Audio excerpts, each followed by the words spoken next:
Hola, bienvenidos.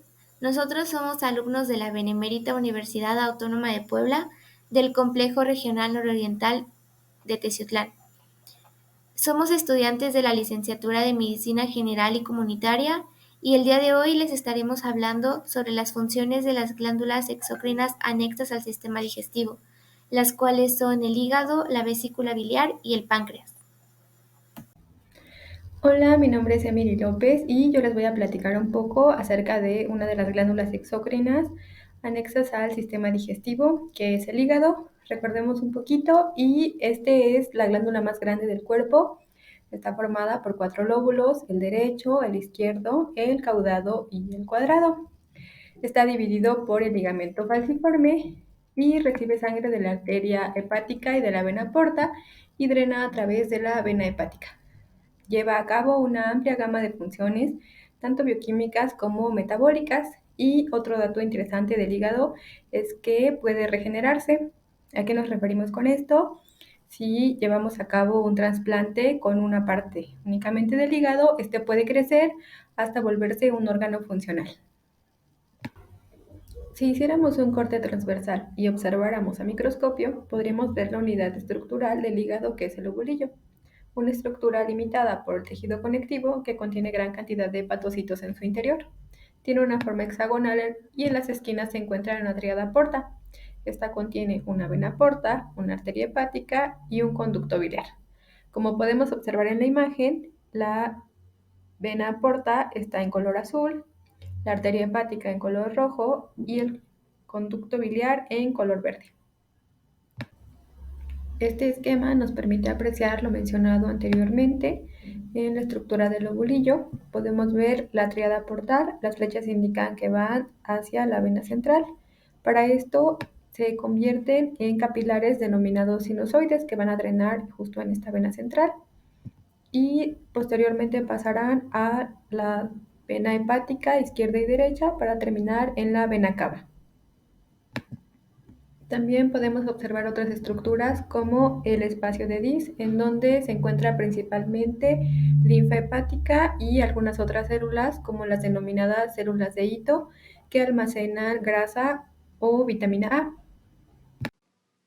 Si nos acercáramos aún más a nivel microscópico, podríamos observar 5 tipos diferentes de células que ocupan alrededor del 80% del volumen hepático. El 20% está formado por el espacio y la matriz extracelular. Entre las células del hígado, los hepatocitos son los de mayor tamaño y son los más abundantes, ya que representan cerca del 50 al 60% del volumen total. Estas células desempeñan funciones metabólicas, sintetizan proteínas y también producen bilis. Los otros 4 tipos de células se denominan no parenquimatosas o de los sinusoides hepáticos, como lo mencionaba anteriormente en el esquema, donde se encuentra representado por la letra S. Su tamaño es más pequeño que el de las células parenquimatosas y su número es menor. Las células de los sinusoides hepáticos desempeñan un papel fundamental en el mantenimiento de la función hepática, ya sea en condiciones fisiológicas como patológicas. Entre estas células encontramos a las células endoteliales, las células de Kupffer, que como observamos en la imagen se encuentran en la parte de arriba, y también las células de Ito, que son las encargadas de almacenar la vitamina A. Esas se encuentran dentro del sinusoide hepático. Igual en la imagen podemos observarlas en la parte de arriba. A la derecha está el espacio de Dis y algunos otros organelos que conforman a las células del hígado. Hola, mi nombre es Montserrat Landero Casiano y yo les voy a hablar sobre la fisiología del hígado. El hígado es un órgano crítico en el cuerpo humano que es responsable de una variedad de funciones que ayudan a respaldar el metabolismo, la inmunidad, la digestión, la desintoxicación y el almacenamiento de vitaminas, entre otras funciones. Asimismo, el hígado desempeña un papel en casi todos los sistemas del órgano del cuerpo, ya que interactúa con los sistemas endocrino y gastrointestinal, ayudando a la digestión y el metabolismo. El hígado es el lugar de almacenamiento de vitaminas liposolubles y se encarga de la homeostasis del colesterol. Almacena hierro y cobre. Desempeña un papel en la hematología con el factor de coagulación y la síntesis de proteínas. El hígado desempeña un papel en la descomposición del hemo en la bilirrubina no conjugada y la conjugada. Desempeña un papel en el metabolismo de las hormonas sexuales y produce proteínas portadoras que son importantes en la reproducción y el desarrollo. Finalmente, las células de Kupffer y las células de Pitt desempeñan un papel importante en el sistema inmunológico del cuerpo. La base del óvulo está compuesta por hepatocitos, que tienen membranas apicales y vasolaterales fisiológicamente distintas. Según la función y perfusión, los hepatocitos se dividen en 3 zonas. La zona 1 se considera la región periportal de los hepatocitos y la de mayor profundidad, y la primera en regenerarse debido a su proximidad a la sangre oxigenada y los nutrientes. Debido a su alta perfusión, la zona 1 juega un papel importante en los metabolismos oxidativos, como la beta-oxidación, la glucogenogénesis, la formación de bilis, la formación de colesterol y el catabolismo de aminoácidos. La zona 2 se define como la región pericentral de los hepatocitos y se encuentra entre las zonas 1 y 3. La zona 3 tiene la perfusión más baja debido a su distancia de la triada porta. Desempeña el papel más importante en la desintoxicación, biotransformación de fármacos, cetogénesis, glucólisis, lipogénesis, síntesis de glucógeno y formación de glutamina. Durante la regeneración hepática, los hepatocitos se reproducen 1 o 2 veces. Cuando se alcanza el tamaño y volumen originales del hígado, los hepatocitos regresan a su estado quieto habitual. El factor de crecimiento hepático es esencial para la división y el crecimiento de las células hepáticas. Este es producido por las células mesenquimatosas del hígado y otros tejidos, pero no por los hepatocitos. Referente al metabolismo, el hígado es un gran depósito de células, con capacidad de reacción química, que realizan un metabolismo intenso. Aquí mismo, estas células comparten sustratos y energía, procesan y sintetizan numerosas sustancias transportadas a otras regiones del organismo y cumplen miles de funciones metabólicas diferentes como las que mencionaré a continuación. Dentro del metabolismo de los hidratos de carbono, el hígado cumple con funciones como el depósito de grandes cantidades de glucógeno, la conversión de la galactosa y de la fructosa en glucosa y la glucogenia. Asimismo, el hígado posee una función amortiguadora de la glucosa, en el cual este extrae el exceso de glucosa de la sangre, lo almacena y luego lo devuelve a la sangre cuando la glucemia empieza a descender de forma peligrosa, manteniendo así la glucemia dentro de los límites normales. De esta forma, entre comidas, los hepatocitos desdoblan glucógeno almacenado y liberan glucosa en la circulación.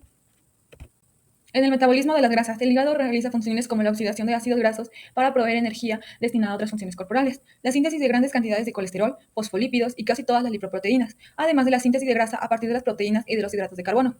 Aquí mismo sucede el extraer energía de las grasas neutras. Esto sucede cuando se enciende la grasa en glicerol y ácidos grasos. Luego se rompen los ácidos grasos mediante oxidación beta en radicales acetilo de 2 carbonos que forman la acetilcoenzima A.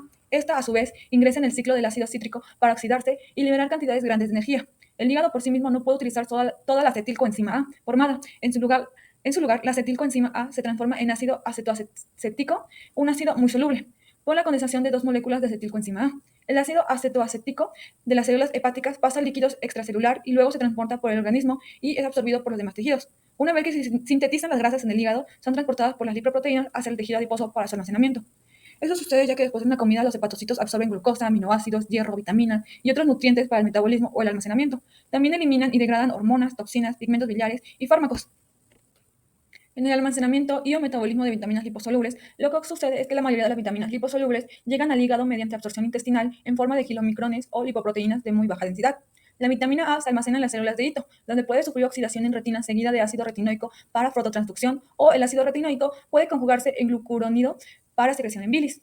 Ya sea que la vitamina D provenga de la piel, de productos animales o de productos vegetales, debe someterse a una 25-hidroxilación por parte del sistema hepático CYP450, que se hidroliza aún más en el riñón para alcanzar su forma funcional. Luego, el sistema hepático CYP450 hidroliza el carbono 24 para inactivar la vitamina D. El hígado recibe vitamina E en sus formas alfa y gamma tocoferol. El alfa-tocoferol se integra con lipoproteínas de muy baja densidad o lipoproteínas de alta densidad en el hígado y luego se secreta nuevamente a la circulación mientras el hígado metaboliza la forma gamma-tocoferol para su excreción.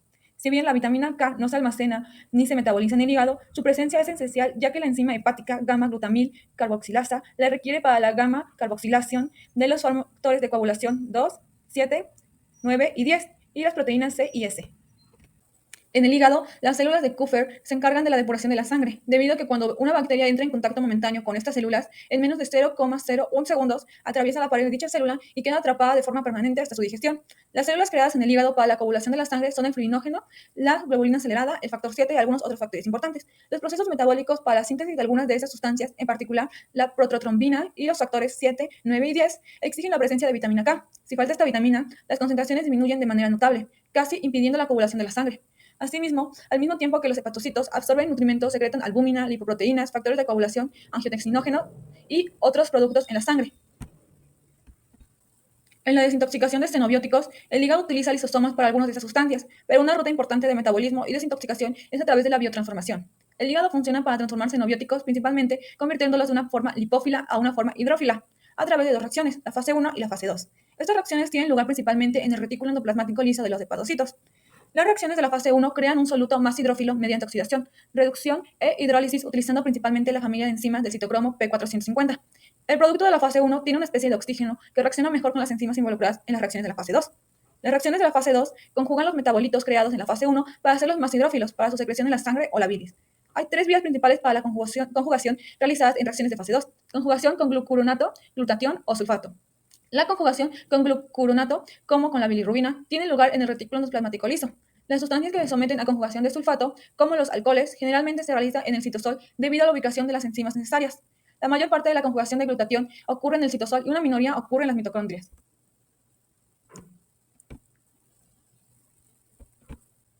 Durante el metabolismo y excreción de la bilirrubina, en el hígado el hemo se descompone en biliverdina, que luego se reduce a bilirrubina no conjugada. El hígado recibe de la circulación bilirrubina no conjugada unida a albúmina. La bilirrubina no conjugada luego se conjuga a través del sistema uridina difosfato glucuronidtransferasa, un proceso de fase 2, para volverse hidrófila. La bilirrubina recién conjugada luego se secreta a través de los canículos biliares hacia la bilis o disuelve en pequeñas cantidades en la sangre, donde luego se filtra para ser excretada por los riñones. La mayor parte de la bilirrubina conjugada ingresa a la bilis y se excreta con la bilis en las heces, ya que no es absorbible por la pared intestinal. Parte de la bilirrubina se convierte en urobilinógeno o bilirrubina no conjugada por las bacterias intestinales para su reabsorción y pasar por la circulación enterohepática. Por último, aquí la bilirrubina unida a la albúmina ingresa al espacio de Dice, adyacente a la membrana vasolateral de los hepatocitos, y la bilirrubina es transformada selectivamente hacia el hepatocito. Aquí se conjuga con ácido glucurónico. Los conjugados se secretan en la bilis a través de la proteína 2 de resistencia a multifármacos. Hola, yo soy Nelly y les voy a hablar de la vesícula biliar, principalmente de su parte anatómica. Bueno, la vesícula biliar es un saco en forma de pera que mide alrededor de 10 centímetros de largo y se encuentra ubicado en el lado inferior del hígado. Además, pertenece al sistema hepatobiliar extrahepático. Este sistema es el encargado de llevar la bilis desde el hígado hasta el duodeno mediante algunos conductos.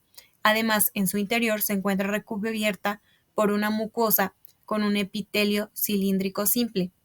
La vesícula se va a dividir en tres porciones. La primera es el fondo, que es el extremo más ancho y romo. Esto quiere decir que no tiene una punta, sino que su principio es curveado, como achatadito.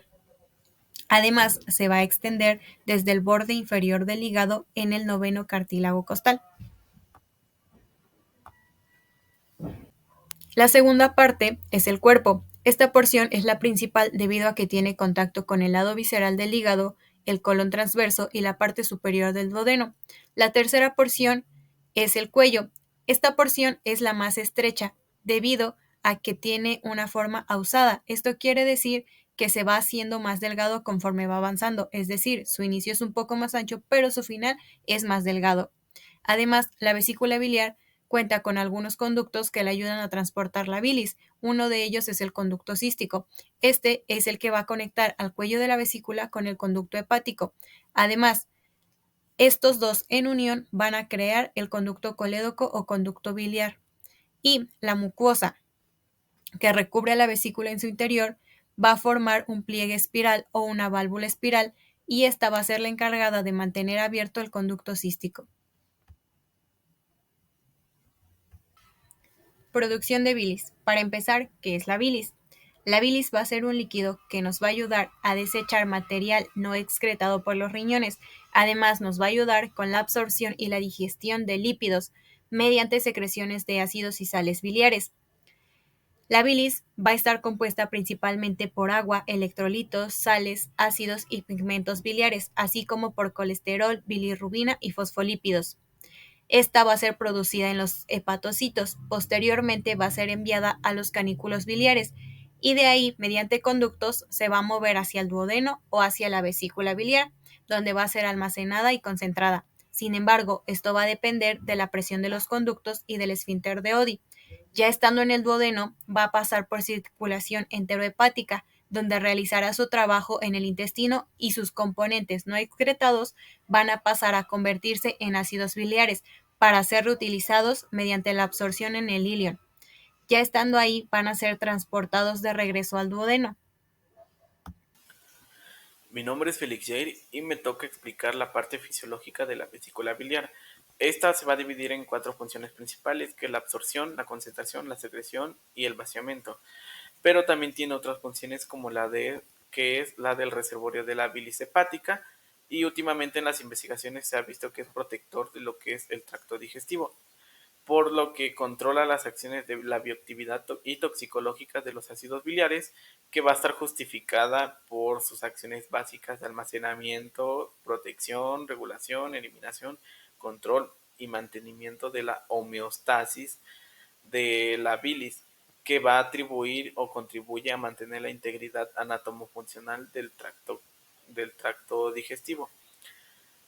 Bueno, aquí con la absorción, que es una de las funciones principales, aquí va a participar la mucosa vesicular, en donde se evidencia que es más permeable a los cationes que a los aniones, por lo que absorbe el 90% del agua y electrolitos de la bilis hepática, así como parte del colesterol biliar libre y de las vesículas de fosfolípidos, y va a ser controlada por la absorción de la vesícula biliar, que son los factores que determinan la longitud del periodo de permanencia de la bilis en contacto con la mucosa, y están dados por la acción de la colecistoquinina, que esta va a contraer lo que es va a ser una función de contracción en la vesícula para liberar lo que es el liberar la bilis en una fase activa, y el número de ciclos de circulación enterohepática durante las 24 horas, que sería la fase pasiva, en donde al no recibir alimentos,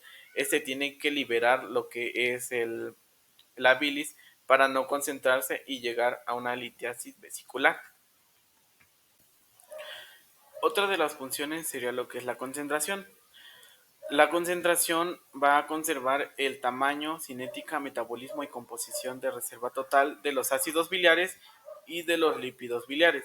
Además de que la bilis hepática, al concentrarse, va a sufrir cambios físico-químicos por la absorción del agua, cloro y el bicarbonato de sodio, en donde va a participar lo que es la lecitina, que va a asegurar la solubilización del colesterol y protegerá al árbol biliar de los efectos toxicológicos y detergentes de los ácidos biliares, lo que se explica que va a proteger a la precipitación del colesterol como un inductor en la génesis de la litiasis vesicular, coloquialmente conocido como cálculos biliares.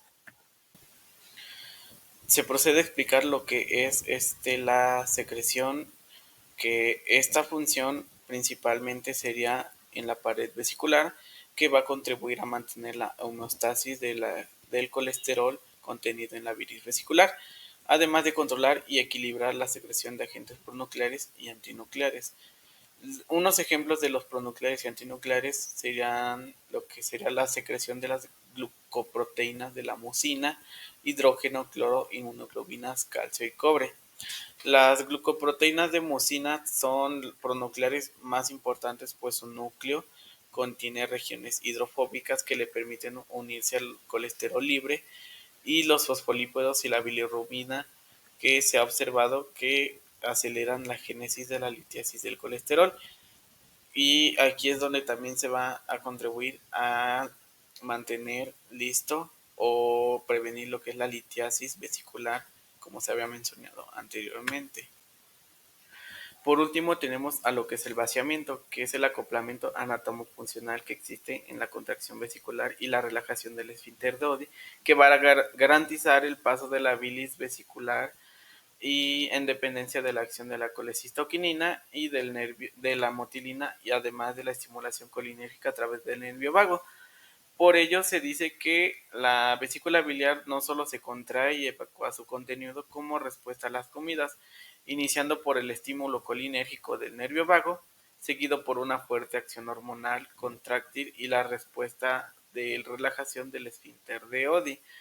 Esto en lo que es en la fase activa, cuando se reciben los alimentos a través de la boca, en la liberación de las grasas o del colesterol, que van a activar la colecistoquinina, y esta va a hacer que se contraiga lo que es el saco o el cuerpo de la vesícula biliar.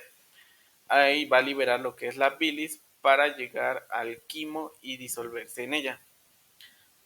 En la parte pasiva, esta sería más que nada movilizada por la motilina, Aquí por la misma razón de que esta estimulación va a ser a través de que las 24 horas en la circulación enterohepática, aunque no recibamos alimentos, va a seguir liberándose la bilis vesicular porque no se debe de concentrar. Si se concentra, se convertiría en una sobreconcentración y esto producirá lo que son la litiasis vesicular y pues causaría lo que son los daños o lo que son los casos más recurrentes, como en este caso la colelitiasis.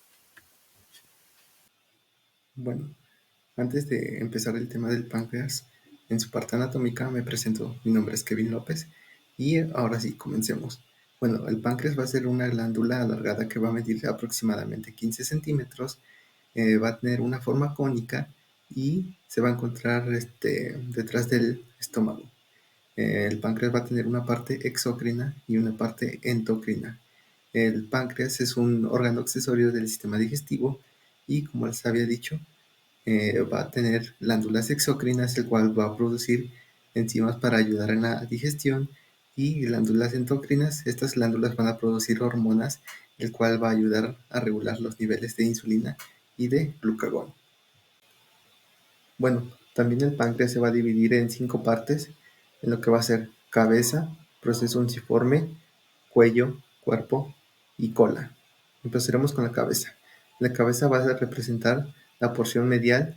Esta se va a encontrar directamente relacionada con la parte descendente y horizontal del duodeno. El proceso unciforme se va a encontrar en la porción inferior de la cabeza. Este se va a extender hacia la arteria mesentérica superior y el cuello. El cuello va a ser una estructura que aproximadamente va a medir 2 centímetros y va a conectar lo que es cabeza con cuerpo. Bueno, el cuerpo va a constar de 2 caras, una anterior y posterior, y también va a tener 2 bordes que van a ser superior e inferior. Lo que es la aorta, la arteria mesentérica superior, los vasos renales izquierdos, el riñón izquierdo y las glándulas suprarrenales izquierdas se van a encontrar posteriormente en el cuerpo. Lo que va a ser la cola se va a encontrar íntimamente relacionada con el hilio esplénico y va a transitar en conjunto con los vasos esplénicos en el ligamento esplenorenal. En esta imagen encontraremos las partes del páncreas, como lo es el proceso unciforme, la cabeza, el cuello, la cola y el cuerpo. Y también otras estructuras como lo son el vaso, el yeyuno, el duodeno, el conducto colédoco, la vena cava inferior y el tronco celíaco. Ahora pasaremos a los conductos pancreáticos. El conducto pancreático de Wilson va a transitar todo el parenquima pancreático, que va desde la cabeza hasta la cola. Además, este conducto se va a conectar con el conducto biliar en la cabeza del páncreas para formar la ampolla de Vetter. El flujo a través de la ampolla de Vetter va a estar controlado por un esfínter de músculo liso, el cual le vamos a llamar esfínter de Oddi. Este esfínter va a impedir el reflujo del contenido duodenal hacia el conducto hepatopancreático. Y el conducto accesorio. El conducto accesorio se va a comunicar con el conducto pancreático principal, el cual va a ser el conducto pancreático de Wilson a nivel de cuello, y va a desembocar en la parte descendente del duodeno, en la papila duodenal menor. Bueno, en esta imagen a la izquierda vemos lo que es el conducto biliar, el conducto pancreático, la ampolla de Vetter y también lo que es el duodeno. En la imagen derecha podemos ver con más detalle los conductos que les platiqué, incluyendo el conducto accesorio y el esfínter de Oddi. Bueno, por último hablaremos sobre su inervación. El páncreas va a estar inervado por el sistema nervioso autónomo. Este es un sistema involuntario. Los nervios del sistema nervioso autónomo van a ser los nervios esplánicos mayor y menor, el cual son T5 y T12. Por parte del sistema nervioso parasimpático, el nervio que va a inervar al páncreas va a ser el nervio vago, el cual es el par craneal número 10. Estos nervios van a llevar impulsos nerviosos a las células acinares y a los islotes pancreáticos. Hola, mi nombre es Ochil y les voy a hablar sobre la fisiología del páncreas. El páncreas va a tener dos funciones principales, una función endocrina y una función exócrina. En la función endocrina se van a secretar hormonas mediante los islotes de Langerhans y estas hormonas van a ayudar a la metabolización energética. Como ejemplo de hormonas tenemos a la insulina y el glucagón. En la función exócrina se van a liberar enzimas mediante las células acinares y estas enzimas van a formar parte del jugo pancreático que va a ayudar a la digestión de los alimentos en los intestinos. El jugo pancreático va a contener enzimas secretadas por células acinares del páncreas exócrino. Estas enzimas se van a encontrar en los gránulos de zimógeno y se van a formar en el interior de la célula y después se van a liberar por exocitosis. Una vez liberadas, se van a dirigir hacia los conductos pancreáticos, que después van a formar un solo conducto, que es el conducto pancreático de Wilson. Este conducto pancreático de Wilson se va a unir con el colédoco y van a formar la ampolla de Vater, que es una ampolla del conducto biliar.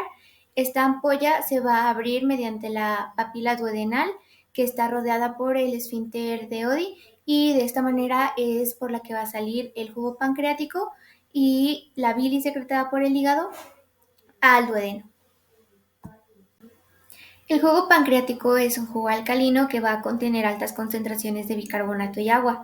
Se secretan alrededor de 1,5 litros al día de jugo pancreático y como ya lo mencioné, este jugo pancreático contiene enzimas que primero se van a liberar de forma inactiva y una vez que llegan al lumen intestinal se van a activar por medio de una hormona que es la hormona tripsina. Esta hormona tripsina libera antes un precursor inactivo que es el tripsógeno.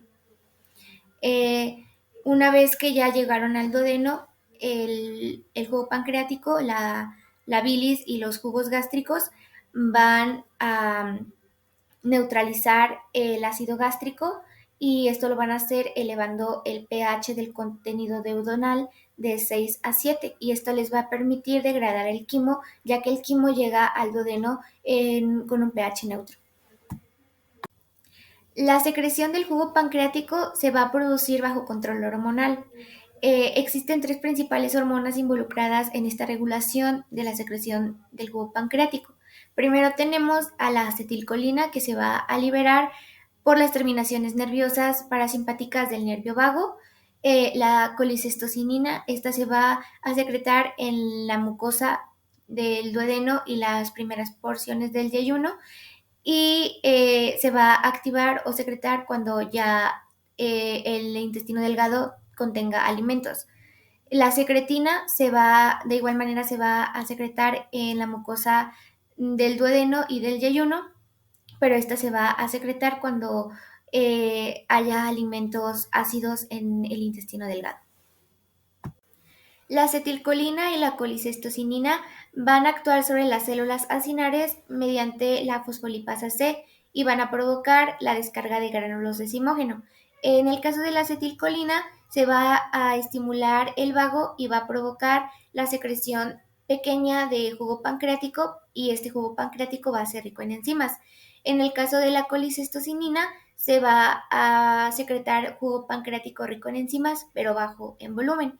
Y en el caso de la secretina, esta va a actuar en los conductos pancreáticos, se va a estimular la secreción de grandes cantidades de bicarbonato de sodio, produciendo así un jugo pancreático abundante, muy alcalino, rico en bicarbonato y pobre en enzimas. La secreción pancreática sucede en 3 fases. Tenemos como primera a la fase cefálica. En esta fase se va a estimular la liberación de acetilcolina y esta liberación de acetilcolina va a producir una secreción moderada de enzimas que va a ir hacia los acinos pancreáticos.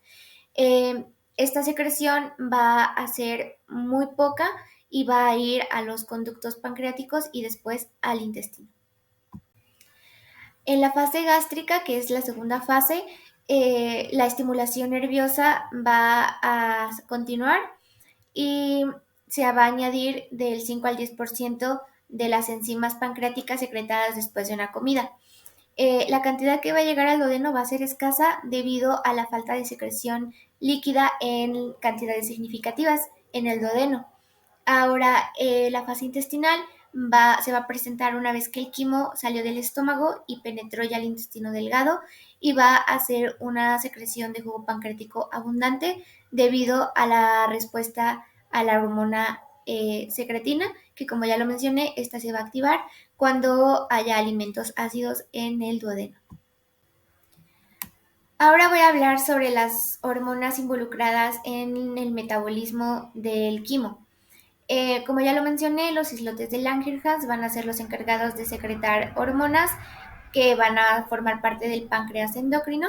Hay cuatro principales hormonas: está la insulina y el glucagón, que van a regular el metabolismo de carbohidratos, proteínas y grasas. La somatostina está relacionada con la regulación de secreción de células insulares, y el polipéptido pancreático, que va a regular el transporte iónico en el intestino. Las células de los islotes de Langerhans van a tener tipos, y cada tipo va a estar relacionado con la hormona que va a secretar. Las células alfa van a secretar glucagón, las células beta van a secretar insulina, que son las más comunes, las células delta van a secretar somatostina, y por último las células F van a secretar polipéptido pancreático. Hola, mi nombre es Abril y el día de hoy vamos a estar hablando acerca de algunas manifestaciones clínicas en algunas glándulas exócrinas del sistema digestivo. Hablar acerca de la litiasis biliar. Esta es una patología caracterizada por la presencia o formación de cálculos en la vesícula biliar. En su mayoría, estos están conformados por colesterol, que el colesterol pues en la bilis se puede eliminar de dos maneras. Una de ellas es convirtiéndose en sales biliares, que estas están compuestas por fosfolípidos, bilirrubina y colesterol, y el siguiente es siendo excretados en la bilis. Debido a que el colesterol pues no se disuelve fácilmente en el agua, se necesita un sistema especial para hacerlo más soluble, y este sufre una hidrólisis seguido de una carboxilación y una conjugación con glicina o taurina. El colesterol es limitada y por ello se forman cristales. Para ello es importante hablar de los distintos tipos de litos que podemos encontrar. Los primeros son cálculos puros de colesterol, estos suelen ser únicos y grandes, también hay múltiples. Los segundos son cálculos mixtos de colesterol, en los cuales son frecuentes y podemos encontrar colesterol, calcio, bilirrubina, proteínas, carbonatos y fosfatos. Ahora vamos a hablar acerca de los pigmentados. Los primeros son los cálculos negros. Estos son pequeños y fácilmente fragmentables debido a su contenido de carbonato y fosfato cálcico. Aparecen en su mayoría en casos de hemólisis crónica y cirrosis hepática. Los siguientes son los cálculos marrones, compuestos mayoritariamente de bilirrubinato de cálcico, aunque pueden tener el 20 al 40% de ácidos grasos, y se producen gracias a infecciones del árbol biliar. Síntomas más frecuentes es dolor repentino que se intensifica rápidamente en la parte derecha superior del abdomen, justo debajo del esternón, o dolor de espalda justo entre la escápula, y también podría ser en dolor de hombro derecho y mayoritariamente acompañado de náuseas o vómito. La pancreatitis. La pancreatitis clásicamente se considera como un proceso inflamatorio agudo y difuso del páncreas, producido por la activación intraparaquimatosa de las enzimas digestivas. Este puede ser moderado, donde se manifiesta solo por el aumento de volumen del páncreas y suele responder al tratamiento médico de apoyo, además de que también puede ser severa. La severa es la misma inflamación, pero acompañada de complicaciones que se deben a la liberación de enzimas pancreáticas en el propio parenquima del páncreas, lo que provoca digestión de tejido que afecta la circulación sanguínea, generando colecciones líquidas alrededor del páncreas.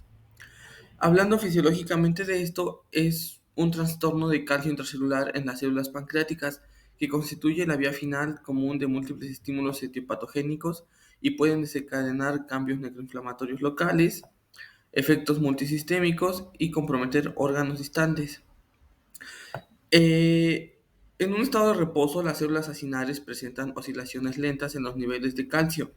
En condiciones fisiológicas, la estimulación máxima de estas células por sustancias como la acetilcolina o la quilitocinina se asocian con aumento en la frecuencia de estas oscilaciones, sin cambios significativos en su amplitud. Este aumento de frecuencia desencadena la activación de quinasas calcio dependientes como la calmodulina y que llevan a la activación de fenómenos exocíticos. Todo este proceso va a ir desencadenando los signos y síntomas consiguientes de la pancreatitis. como pueden ser que, la pancreatitis se manifiesta, es más frecuente entre los 40 y los 50 años. En hombres se produce una causa, puede ser la ingesta abundante de alcohol y alimentos ricos en grasa.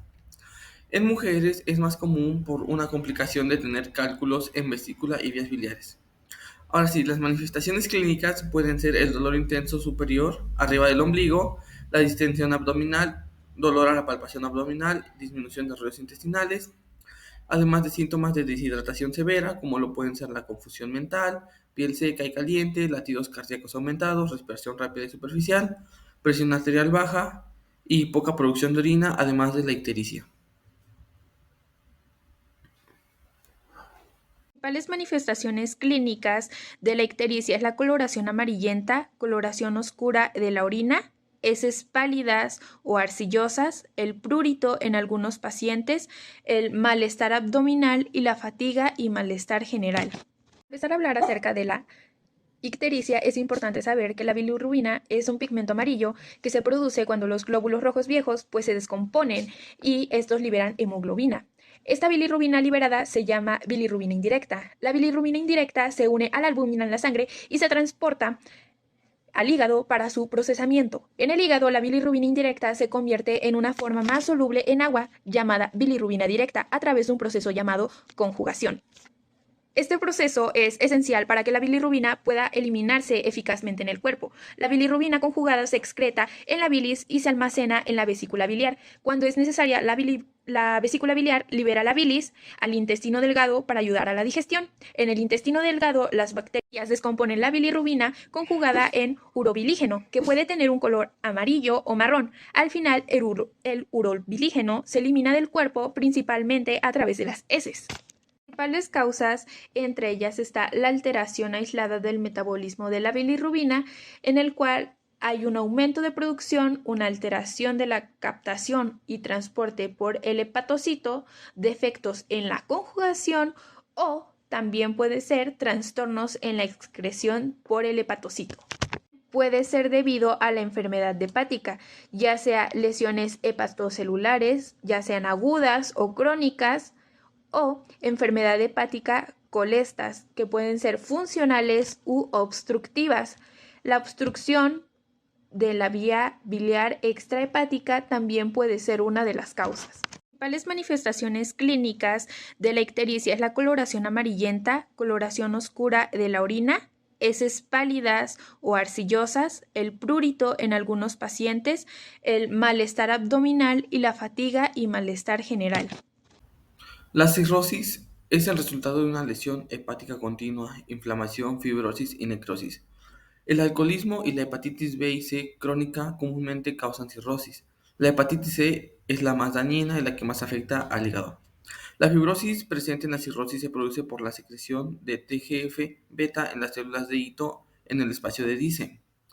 La cirrosis generalmente se presenta con una enfermedad hepática terminal y dado esto, la función hepática se ve muy comprometida. La disminución de la capacidad para producir proteínas y sustancias desintoxicantes produce síntomas de hipertensión portal, hiperestrenismo e hipoalbuminemia. La disminución de la síntesis de factores de coagulación produce coagulopatía y su presentación surge de manifestaciones de disminución de la función hepática e hipertensión portal. Para producir o tener cirrosis, la dosis de mayor riesgo se sitúa por encima de los 80 gramos de alcohol al día durante al menos 5 años y de forma continua. Algunos factores que acrecentan el daño hepático y la rapidez del proceso incluyen que sea del sexo femenino, las variaciones genéticas en la ruta de metabolización del alcohol, la desnutrición o algunas otras hepatopatías de origen vírico. Los signos y síntomas que se presentan en una etapa avanzada de la cirrosis suelen ser los moretones y hemorragias que ocurren fácilmente, la confusión, dificultad para pensar, pérdida de memoria, cambios de personalidad o trastornos de sueño, ascitis, picazón severa de la piel, oscurecimiento de la orina y la ictericia. Mellitus es una alteración metabólica caracterizada por la presencia de hiperglucemia crónica que se acompaña en su mayoría o menor medida de alteraciones en el metabolismo de los hidratos de carbono, de las proteínas y de los lípidos. Dos tipos. El primero es el tipo 1, que es un trastorno autoinmune en la que es una condición que ocurre cuando el sistema inmunitario ataca por error y destruye el tejido corporal sano. Los principales síntomas es estar muy sediento, sentirse hambriento, sentirse cansado a cada hora, tener una visión borrosa, sentirse con un hormigueo en los pies, perder peso a pesar de que haya un aumento en el apetito y orinar con mayor frecuencia. Diabetes tipo 2 es una enfermedad en la que los niveles de glucosa o azúcar en la sangre son demasiado altos y la insulina ayuda a que la glucosa ingrese a las células para brindarnos energía, pero si se tiene diabetes el cuerpo no produce suficiente insulina o no la usa bien.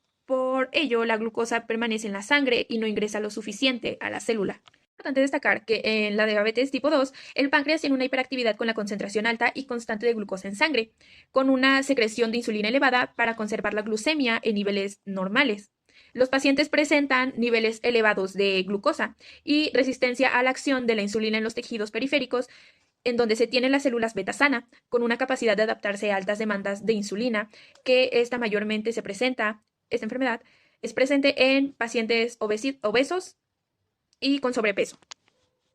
Mediante el incremento de la función secretora y en masa celular, la diabetes tipo 2 se asocia con una falta de adaptación al incremento en la demanda de insulina, además de una pérdida de masa celular por la glucotoxicidad. Sin embargo, el receptor de la insulina presenta alteraciones en su función y cuando la insulina se une a un receptor en células del músculo, pues inician las vías de señalización complejas que permiten la translocación del transportador GLUT4 localizado en vesículas hacia la membrana plasmática para llevar a cabo su función de transportar la glucosa de la sangre al interior de la célula. La señalización del receptor termina cuando es fosforilado en los residuos de serina o treonina en la región intracelular para su desensibilización. Y finalmente esto permite la internalización del receptor. Los principales síntomas de la diabetes tipo 2 es un aumento en la sed y micción, un aumento en el hambre, mayor cansancio, visión borrosa, llagas que no cicatrizan y una pérdida de peso sin alguna razón aparente. La hepatomegalia es el agrandamiento del hígado por encima de su tamaño normal, tomando en cuenta el sexo, la edad y las dimensiones del cuerpo de cada persona. Hay condiciones como infecciones, parásitos, tumores, anemias y todo esto que puede provocar que nuestro hígado se agrande. Más que ser una enfermedad, suele ser un signo de otras enfermedades como puede ser la cirrosis, la hepatitis, la obstrucción de la vesícula biliar, hepatitis tóxica. En caso de cáncer, pues como puede ser la leucemia, cáncer de hígado, linfoma o problemas del corazón, de los vasos sanguíneos, como puede ser el bloqueo de las venas que drenan en el hígado, la insuficiencia cardíaca o la inflamación del tejido que rodea el corazón. Las principales causas de la hepatomegalia difusa son la hepatiopatía congestiva, la cirrosis, la esteatosis, la hepatitis aguda y crónica. Las principales causas de la hepatomegalia focal o multinodular son la metastasis, el carcinoma hepatocelular, abscesos y tumores benignos. La hepatomegalia también puede tener otras causas que pueden ser originadas por 5 mecanismos diferentes del hígado. Lo que puede ser la inflamación, que son las inflamaciones que se dan a infecciones, tóxicos, radiaciones, enfermedades autoinmunes o la hiperplasia de células de Cooper que inducen a la hepatomegalia mediada por el mecanismo inflamatorio.